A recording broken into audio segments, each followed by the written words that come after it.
gram of trans fat to get it out of your body. So it mostly just sits in your artery and clogs.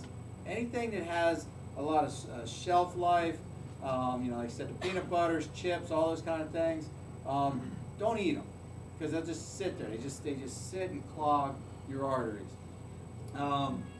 Don't be fooled either if you see something that says 0 trans fat. It's a very sneaky law. 0 trans fat, if it's under 0.6 grams per serving, they're allowed to put 0 grams of trans fat. So I was looking at like Jif peanut butter, and it says 0 grams of trans fat, and I'm like, it's not physically possible. That's what it is. It's trans. That's where it came from. So you look at the can. You got to look at the label, and what's that?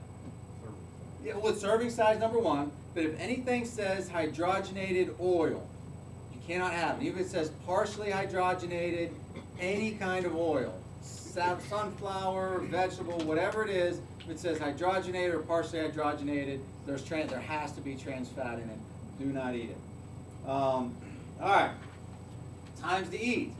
Kind of throws people for a loop here too, but as well as the food combining and the time to eat are some of the 2 most important things. Morning is when you want to have more carbohydrates. Your body heals at night, so you want more protein at night. Your body needs energy, and you can burn those carbohydrates throughout the day. So a lot of things that we normally eat for breakfast, we should be eating for dinner. Like one of the best things to eat at night is actually eggs. Good organic eggs, good protein source at night is fantastic. And if you're going to cheat, I guess, and have desserts and cakes and stuff like that we normally eat at night, if you're going to eat them, you really want to eat them in the morning. Then your body can burn them all day long. But carbohydrates, mostly in the morning. Afternoon is when I start to mix the carbohydrate and the protein. And then later on in the evening is when you go pretty much all protein. Even when I do, like, let's say I eat a hamburger. Obviously, you want a very clean source that has not been, packaged and frozen and has all kind of chemicals and additives and preservatives. But even when I eat the hamburger itself, I'll take off the top bun. So you have the meat in the bottom bun, and you got to watch out if you happen to put like ketchup or something. I got a big nose, so my nose kind of skims off of it when I eat it. So be real careful with that. That's never come up in any of the workshops. You got a big tomato sitting on it, and you bite in, it might skim off your nose. So be careful. But yeah, it's 50-50 the whole way through. Even if I eat like steak or if you have some kind of meat and mashed potatoes or something, I used to cut up the meat and then I'll take the same bite, like mashed potato, meat, eat it 50-50 right around lunchtime, and then you go to the proteins more at night. Sugar. So every disease in the entire body comes from inflammation. Okay, inflammation at the cellular level is what causes all disease. So our key is try to eliminate inflammation. Well, the number 1 thing that you can eat that causes inflammation is sugar. A couple other things that are pretty interesting. Obviously, we know about the insulin production that happens. So what happens is you eat a lot of sugar, your body pumps out a lot of insulin, and then the more insulin that's being used, you have receptor sites that the insulin takes the sugar out. It connects to a molecule. But if you use it over and over and over again, that burns out. So then every time you eat sugar, you're just going to store it as fat. The excess sugar, excess carbohydrates that you eat are stored as fat. So back when I used to train, 20, 22 years ago, and we had people eating 75, 80% carbohydrates because it's no fat, they were actually getting fatter. Because whatever you can't process, whatever you can't digest, and utilize is stored, instant carbohydrates are stored as fat. So it's one of the worst things you can do. Now, kind of an advanced side to what happens is, so once you eat so much sugar or so many carbos, let's say you're trying to lose weight and you don't want all these, what people would consider heavy proteins or fats, you're eating a lot of carbohydrates, well, you're going to burn out these receptor sites, your body's going to start to store fat.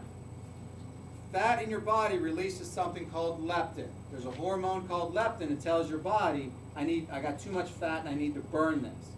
So what happened was the drug companies, there was like a mass market to try to find out how can we make a drug that mimics leptin, and all we got to do is give it to people, and we'll keep telling the body to burn fat, and these people will lose weight, will make billions of dollars. Well, what they did was they found a test to measure leptin. So another company said, all right, if these companies are going to go out and find something that makes leptin, well, we're going to make a test to test leptin, so then we'll go hand in hand and we'll make $1 billion. So they found out how to test leptin.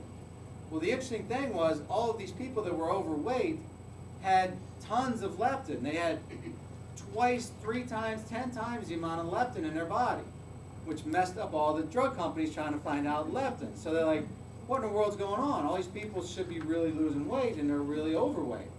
So the more fat cells that you have, the more carbohydrates that you ate and are stored as fat, same thing happens as it does with insulin. The leptin cells, the leptin hormone attaches and tells the body to burn more fat. Well, it burns out those receptor sites so they don't work anymore.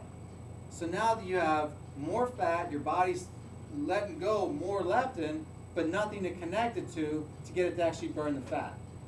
So again, the more sugar you eat, the more fat, the harder it is for your body to actually burn fat, and you become weight loss resistant. Interesting thing about pop, we're going to keep slamming pop the whole time. So we're going to have like little things that are going to keep slamming pop. But one of the things is, when you eat pop or drink pop, that high fructose corn syrup, a couple things happen. Number one, it shuts off leptin. So it tricks your body into telling it, don't burn any more fat. So even if you get in the early stages and you're drinking a bunch of pop, it'll tell your body, don't burn any more fat. It also releases tons of insulin, but it doesn't tell your body that it had sugar. So it's going to have a ton of insulin floating around in your body, and then your body's going to say, okay, I need to attach to something. You need to eat more sugar because you didn't eat any sugar. So you're going to crave more sugar over and over and over again. So the more pop you drink, the more you're going to crave more pop, and the more carbohydrates and sugars you're going to crave throughout the day. So we got to get you guys to stop drinking that pop. Let's see. We also talk about energy. So we'll talk about energy and how sugar really spikes it, and then you're really going to start to crash, and the acidity too that it creates. There we go. So acid versus alkaline. Cancer can only survive in an acidic environment, period. Now, you don't look at necessarily the food, but you have to look at the response that the body has to that food. So there's some things that are you would think are very acidic that aren't, like grapefruit is one of the most alkaline, and lemons are one of the most alkaline foods you can have. But you would think they would be very acidic, but it's how your body responds to them that creates an alkaline environment. So inflammation, obviously, when you eat acidic foods, causes a lot of inflammation, and then back to a lot of the diseases that happen in the body. So the best thing to do for these is really just go to the web, type in acidic versus alkaline foods, and you'll get charts and graphs all over the place. So I looked at my brother. My brother comes in, his cholesterol is real high. So we'll do another workshop where we really deal on heart diseases and cancers specifically. But I started to go through some of those things, and we just sat back and looked at his meals, and there were all of the foods he was eating. Every one of them were acidic, and he had no balance as far as alkaline type of foods. So pH scale is 114 is right in the middle. 7.3 is what you want it to be. Anything lower than 7.3 is acidic. Anything higher, obviously, is alkaline. But for each number you're away from 7 is equivalent to 10 times. So if somebody is 6, it's 10 times the difference. Now here's what's interesting. That can of pop that we talked about, it's the most acidic food you can have. It's 2.5. So 10 times the acidity in your body is if you're 6.3, and that's 2.5. Total, it's literally drinking acid. So not only does it cause inflammatory response, it literally causes ulcerations in your blood vessels, which your body tries to heal by plaque. So it causes a lot of plaquing in your arteries to happen, and then that plaque can break through, and it can break off and cause and you can even have aneurysms that happen.